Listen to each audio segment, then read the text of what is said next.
ক্যাম্পাসগুলোতে একতরফা রাজনীতি দেখেছি, সন্ত্রাস দেখেছি। আমরা এই সন্ত্রাসের অভয়ারণ্য যে ক্যাম্পাসগুলো ছিল, যে শিক্ষা প্রতিষ্ঠানগুলো ছিল, সেগুলোকে আমরা মেধার পুষ্পিত বাগানে পরিণত করার চেষ্টা করব ইনশাআল্লাহ।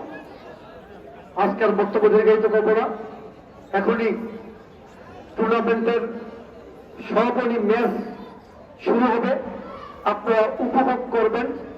আমি আপনাদের কাছ থেকে অনুমতি নিয়ে একটু চলে যেতে চাই। আপনারা আমার জন্য দোয়া করবেন, আমি আপনাদের জন্য দোয়া করি। যারা এই টুর্নামেন্টের আয়োজন করেছেন, অর্থাৎ আসলামপুর আরাফাত রহমান কোকো স্মৃতি ফুটবল টুর্নামেন্ট 2025, তাদেরকে আবারও ধন্যবাদ জানিয়ে আমার বক্তব্য শেষ করছি। খোদা হাফেজ। বাংলাদেশ জিন্দাবাদ। বাংলাদেশ জাতীয়তাবাদী দল বিএনপি জিন্দাবাদ। সকলকে ধন্যবাদ। আসসালামু আলাইকুম।